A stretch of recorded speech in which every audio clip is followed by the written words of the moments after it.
A few weeks ago, we shared our experience with Kia's Soul EV battery recall. And when we shared our experience of the, let me say there are other phrases I've used to describe this, a very poorly managed process, a lot of you reached out to share that you'd had the same or similar experiences. And then you all asked what in the HE double hockey sticks Kia was playing at. Only most of you weren't quite so polite about the cars or about Kia. So rather than leave you all hanging, we asked them for you.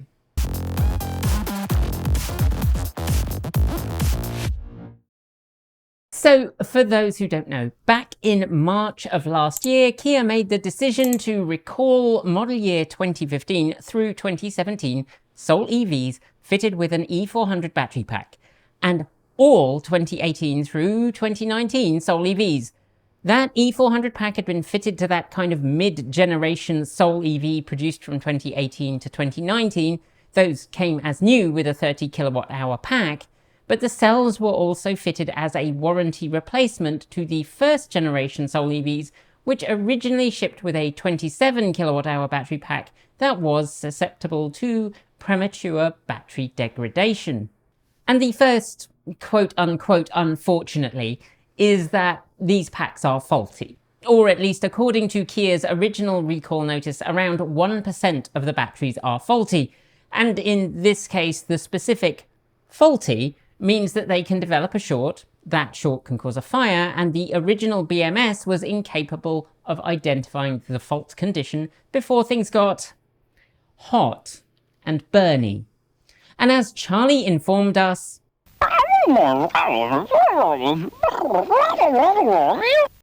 yeah, thanks, Charlie. We shouldn't play with fire. I know that some of you are watching now and having a good old nostalgia fest, and some of you are asking, what the hell have you been smoking? The answer is nothing, but if you're not aware of British PSA films in the 1970s and 80s, you really should go and check some of them out. They are kind of wild. I'll link to some down below.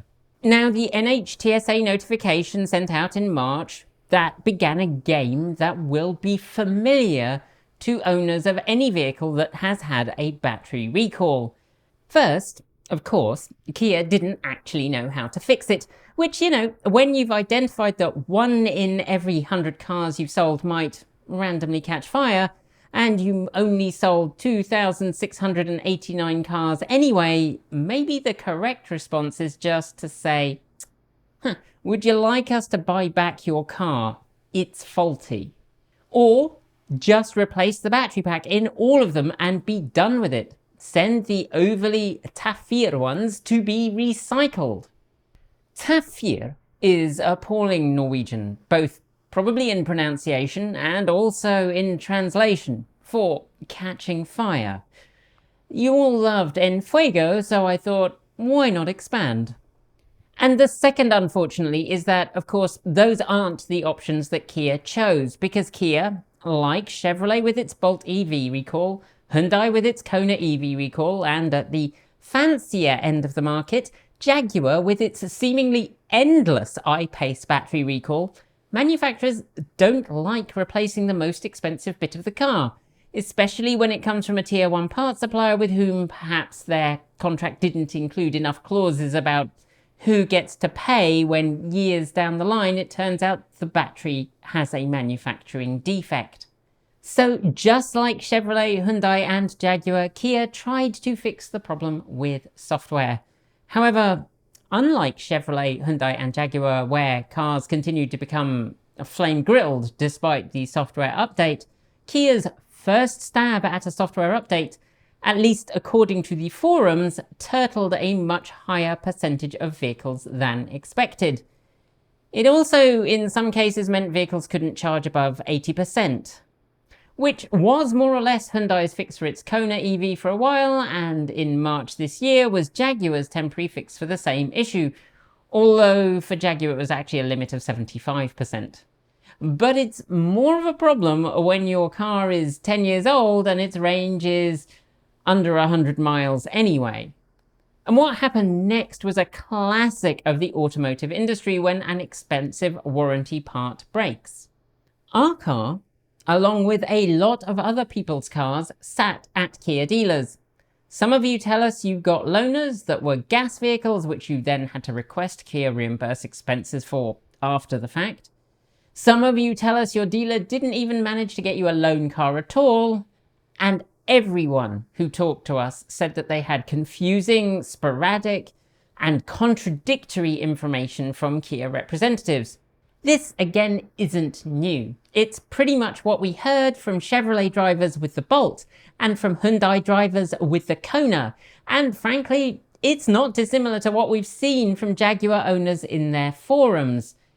And what's happened next is also eerily familiar to the vast majority of people who've been involved in or watched a game of battery recall.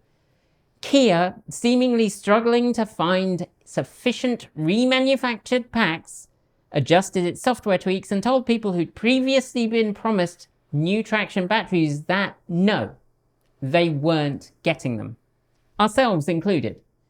Nor were Kia a company with sufficient faith in these old packs to extend the warranty against, say, catching fire.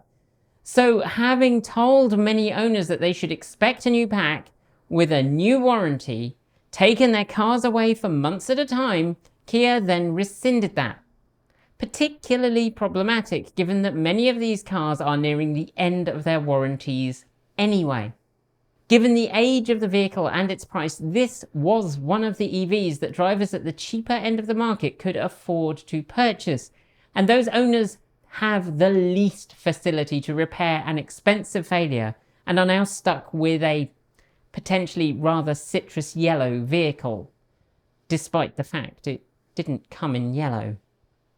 So we asked Kia, and their response was just the standard statement. Kia America is conducting a safety recall on all 2018 through 2019 model year Soul EV vehicles manufactured from July 3rd, 2017 through September 28th, 2018, equipped with an E400 high voltage battery and certain 2015 through 2017 model year Soul EV vehicles manufactured from July 15th, 2014 through July 30th, 2017 that had their high voltage battery replaced under warranty with an E400 battery. The recall population was determined by a review of vehicle production and warranty records. Kia is initiating this action to ensure the safety of its vehicles in the US market. 3 fires related to this issue have occurred, 2 from the US, 1 from Canada. The fires were contained within the battery pack assembly case and did not extend to the passenger compartment. No fatalities, injuries, or crashes have been reported in relation to this issue. Asked for further information, they added that SC267 for 2015 to 2019 model year Soul EV vehicles was launched on May 22nd, 2024 with software version A.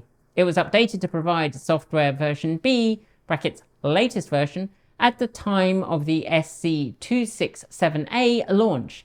It, by which they mean the first recall, now has a completion rate of 50.1%.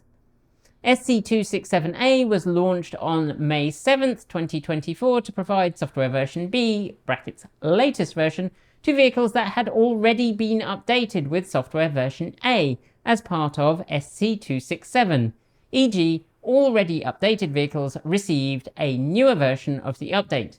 It has a completion rate of 27.8%. I asked whether the number of identified vehicles requiring battery replacement that had actually received replacement met their estimate. And they said,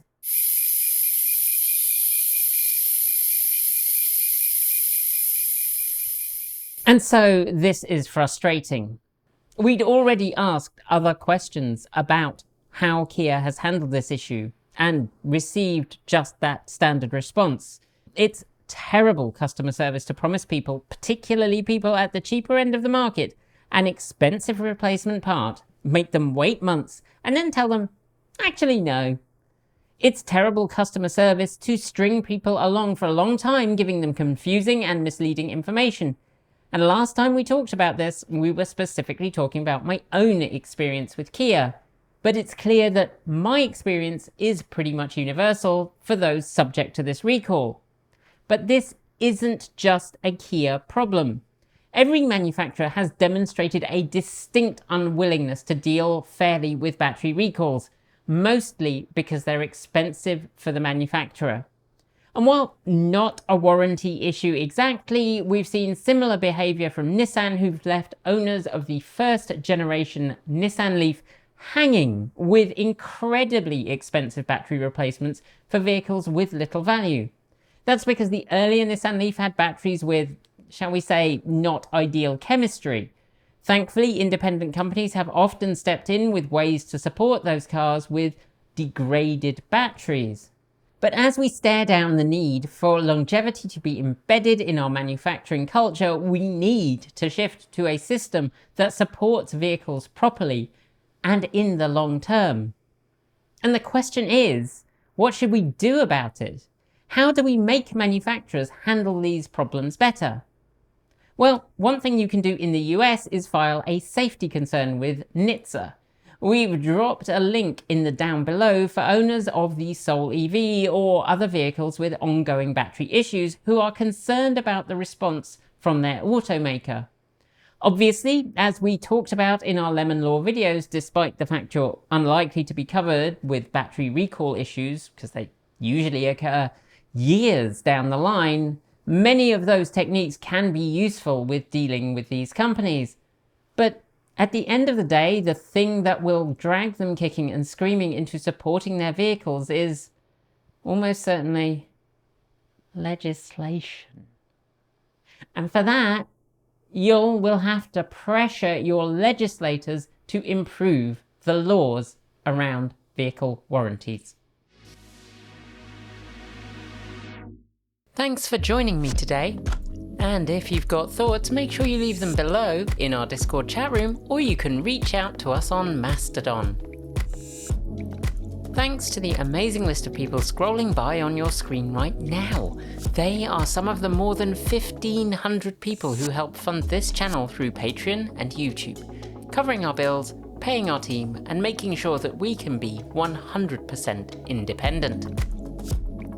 If you'd like to join them and see your name listed here, just follow the links below. There's a range of different tiers you can sign up for, from as little as $1 a month, or if you pay yearly, just under $11 a year. A huge welcome to our newest supporters: Carol Bullower, Rodolfo, Michael Owen, Winter, and Wilton Live. To join the list and get your shout out, become a paid Patreon member for your week of fame. If you'd like to support us with a one-off donation, you'll find links below to make Ko-fi and Bitcoin donations, and we even have an old-fashioned PO box you can reach us at. Address is also down below. And if you're in need of some swag, you'll find our swag store in the down below too. This month we're celebrating spring with an amazing t-shirt design by our in-house artist and animator Erin. Get yours today by heading to our Redbubble store. We've got some great content coming up, so make sure you've subscribed on PeerTube or YouTube, and we'll see you soon. We make new videos every Monday, Wednesday, Friday, Saturday and Sunday.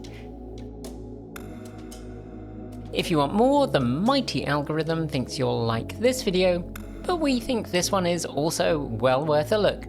See you soon, and as always, keep evolving!